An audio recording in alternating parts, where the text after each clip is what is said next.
loolu si mbirum test d'abord ndax jumtukaay yi ni testé doomu aadama mën na positif laata sax ñu koy testé nit ndax loolu mën na nekk. waaw loolu moom mënul nekk parce que il faut que nit ñi ñu ànd ak dal ñu xam ni fajukatu Sénégal yi mooy personnel de santé fii la ñu dëkk ay sénégalais lañu lépp lu ñu mën a def dañ koy saytu ak aussi lu gën a baax ci askan bi loolu la noonu lañ koy doxalee waruñu même bu ñuy defandu test yi dañuy wóor ni test yu valable la donc je pense que nit ñi il faut ñu am confiance ak suñu personnel de santé parce que ñu ngi def liggéey bu am solo te ci liggéey boobu def test yi loolu def ci am solo loolu def ci am solo te man daal loolu gëwuma ko dama xam ni loolu ay fake news la donc ni ñu war a jàpp ni test yu ñuy def ci Sénégal ay test yu baax la test yu nga xamante ni dañ ko validé. Artemisia bi tamit fu mu toll nii coow judd na ci yaakaar amoon ci mais mu mel ni kon Sénégal fu mu toll nii def ci gën a teey ndax tamit yow da ngay ànd ak ñi nga xam te noo jàpp ne que dañ see war a teey wala boog ndax dañ see war a dem ndaxte ñu bëri jàpp na ne amul effet secondaire amul ngaañ. waaw par rapport ak traitement coronavirus xam nga ni bu ñu waxee virus lu gën mooy antivirus loolu moo gën a yenoo maana ci xel nit aussi am na yeneen traitement mooy hydroxychloroquine bi je pense que loolu suñu experts yi wax nañ ko def nañ ci étude prouvé na wu que hydroxychloroquine vraiment baax na ci traitement corona te validé nañ ko hydroxychloroquine ak azithromycine donc loolu Sénégal def na démonstration bi donc loolu dañu war a féliciter suñu expert par rapport ak loolu donc warul nekk à chaque donc loolu dañu war a def mooy même bu amee traitement bu ñu def feneen bu ñëwee fii suñu experts yi dañu war a toog ñu tester ko xool ban dose la ban durée la est-ce que traitement pour prophylaxie la wala traitement pour curatif mooy pour faj wala pour fagaru maintenant lu ci am solo mooy fii Sénégal nañu xam ni docteurs yi mooy praticiens yi yëpp jàng nañu ba am nañu fi agrégé ci spécialité bu nekk ku nekk dina joxe sa xalaat par rapport ak médicament bu nekk bu ñu fa mënti indi parce que artémisia boo ko jëlee garab bi docteur yëpp xam nañ ko mooy garab buy faj ci biir mooy arme suprême mooy arme létale contre palu bu amee palu grave ñun lu ñu seetlu mooy bu ñu la defee artésunate parce que forme injectable bi la wala artéméter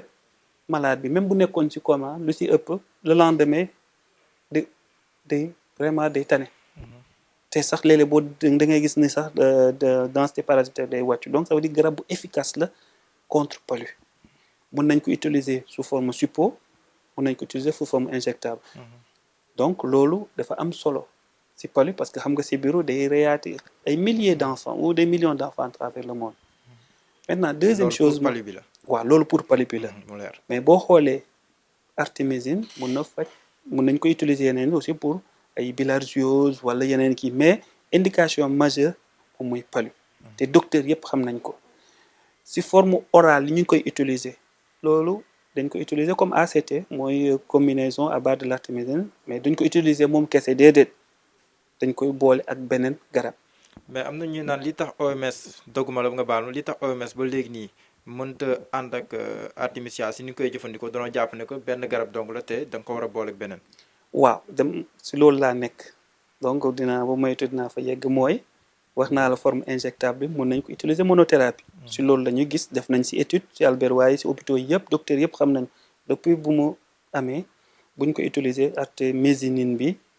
loolu presque décès palu dafa wàññeeku bu baax loolu xel mën na ko jàpp maintenant deuxième chose buñ ko utiliser par voie orale mooy naan ko loolu dañ koy combiner ak beneen garab mooy amodiaquine wala lumefantrine loolu efficace na ci traitement palu traitement palu parce que boo demee ci santé bu ñu la defee test palu bu positifé da moom lañ la koy jox pour et puis loolu presque même dafa efficace maintenant bu fekkee ni dafay fajaale corona effectivement am nay articles yooyu il faut ñu xam ni ci ban anam la il faut ñu def ay études am na ay protocole lu ñu bind mais il faut que mu prouver comme ñu def ay études ñu xool est-ce que artémisia boobu mooy garab bi dérivé am yi comme artémisine wala yeneen yi est-ce que moom kese mun na faj corona bi te bu fekkee dafay faj lan mooy effet secondaire yi donte sax garab boobu bari wala effet secondaire lan lay gàllankoor ci traitement wu palu parce que wax naa la hydroxychloroquine c'est efficace mais hydroxychloroquine kenn utilisé ko pour kenn jëfandikoo pour faj palu mais pour man war nañ ci gëstu am na ay protocole yu ñuy bind am na études yu ñuy bind mais yooyu yëpp il faut que mu prouver lan mooy bénéfice bi lan moom mooy inconvénient yi. ndax le fait que tamit ñu bañ a publier résultats yi ñu si am si Madagascar ndax loolu dal na sa xel parce que bu ñuy xool si wàllum chloroquine loo mënti wax professeur Didier Raoult mën na la fajee naa ko nangami nit ñoo si wér ñii ñoo si xaw a yéex a wér et cetera mais loolu amaguñu ko si Madagascar parce que danoo jàpp ne ay information top secret la wala ñenn rek lañ koy jox ndax loolu tamit dal na xel fi jamono ji fi ñu toll. waaw xam nga jamono ci ñu toll dem nañ ba nga xamante ni mbas mi lëmbe na lépp xaw na bloqué lépp parce que ñun wax naa la suñu fréquentation hôpitaux yi wàññeeku na même système vaccination bi yooyu yëpp xaw na sooxee parce que loolu artémisia bi moo ko non kii bi nu mu tudd mbas mi la mais waaye il faut ñu xam ni traitement bu mu mënti doon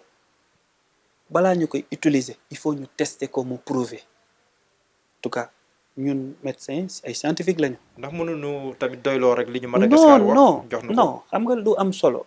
si paj moom mooy malade bi docteur bi am na solo ak yëpp mais après malade bi moo am solo est-ce que garab bi nga koy jox est-ce que yelloo na ak moom est-ce que garab bi dina ko faj bu ko fajee nag ban dose la ba ñaata fan la yooyu yëpp il faut ñu réfléchir si scientifique Sénégal ñëpp fii c'est vrai que c'est un bon médicament xam nañ ko depuis 2000 ans mais waaye mais nag balaa nga utiliser dara il faut mu war na ne lii efficace na te du gàllankoor lu bari te loolu amagul. loolu en tout cas gisaguñu publication par rapport ak loolu moo tax nañuy dalal favorable rek leen joxe pour essai clinique. non essai clinique boo koy def am na comité éthique am na ay scientifique ñu fa nekk am na ay professeur yu agrégé ku nekk dina jox sa avis parce que ñun gis nañu palu lu muy def ñun mun muy def si xale lu muy def si mag lu muy def si jigéen bu warul léegi boo amee cas palu grave da nga koy jox sa garab tout de suite lendemain wala deuxième jour wala troisième jour mu wër loolu lu lépp xam nañ ko donc xam nga loolu garab bu am solo la. maintenant ñu fàttali ne ko tamit professeur Seydou moom fu mu toll nii da koo dàq jëlu ko fu mu toll nii. non mais du ñëpp la il faut que ñu am ay études ñuy valider protocole bi ñu valider efficacité bi bu tant que defuñu loolu ñun scientifique en tout cas ñun médecins yi de façon globale dañ ko en tout cas dañu ni prononcé par rapport ak loolu et puis lu ci am solo mooy mbas baa ngi fi traitement yi. bari na mooy hydroxychloroquine association hydroxychloroquine azithromycine ñu ngi koy utiliser am na yeneen dëkk yu adapté yeneen ay Remdesivir ay voilà am na yeneen traitement par du plasma des patients guéris yooyu yëpp am na ak mais artémisia bi dañ ci war a maandu ñu xam ni garab buy faj palu la buy wëral ku am palu grave la balaa ñu koy utiliser de façon à l'échelle kii sous forme de poudre ak leneen il faut que garab bi mu def preuve. voilà ñu ngi wax tamit ne que professeur Daouda Ndiaye sax moom moo jox xibaar bi Seneweb di wax ne que tamit ñu ngi waajal lancer ay études wala essai clinique si benn garab boo xam ne ni Sénégal lay bàyyeekoo muy jóge si ñaar yoo xam ne nii sax ay produits yu jóge si ay garab yu sax yu meññ si réew mi pour xool ndax mën na faj tamit Covid 19 ndax loolu tamit mën neen ko intégrer dans la dynamique de recherche. waaw xam nga boo waxee recherche moom dafa am solo médecine recherche moom si évidence la basé si vraiment si évidence ak si recherche la te professeur Daouda Ndiaye c'est un grand chercheur yi nga xamante ni qualité am c'est un maître c'est un enseignant éminent doolu kenn mënu ko voilà lam-laame mu kenn mënu ko weddi voilà c'est quelqu'un qu'on respecte beaucoup maintenant effectivement nañu dafay il va faire des études ak ñeneen yi donc boo waxee étude rek dina am comité scientifique te vraiment on pense que chercheurs sénégalais war na mën na la solution tam pourrait venir du Sénégal. waaw xam nga man en tant que praticien laay wax en tant que pédiatre en tant que professeur scientifique la lu ci am solo mooy garab bu mu mënti doon solution bu mu mënti doon malade bi moo am solo est-ce que dina wëral malade bi au-delà de tout man bu mu nekkee ci kanam malade lu ci am solo mooy bu nekkoon sama doom ban garab laa koy bindal est-ce que loolu bu dee loolu noonu la ñuy réfléchir ñun pédiatre de façon globale ak médecins yi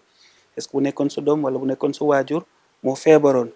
garab bi est-ce que moo gën a baax ci garab bi est-ce que garab bi boo ko balaa koy bindal est-ce que garab boobu efficace na donc noonu la ñu war a réfléchir mais pour loolu am na fi ay publication am na fi ay article am na fi yëpp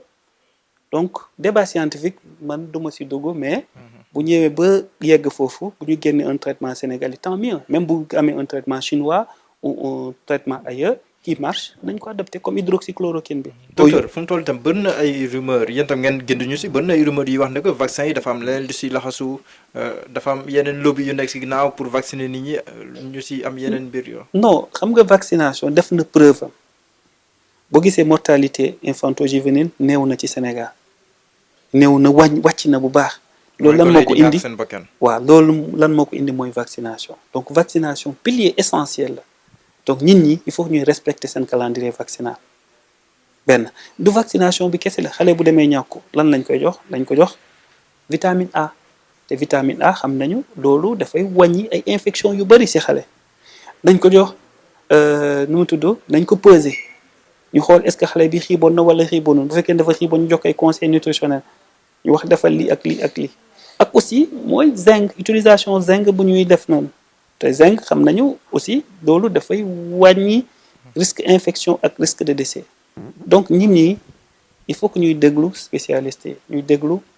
mooy suñu personnel de santé bi loolu rek moo ci am solo stratégie bi ñëpp a ci war a bokk décision bu gën ci askan bi bu gën ci malade bi bu gën ci askan bi moom la comité national bi di jël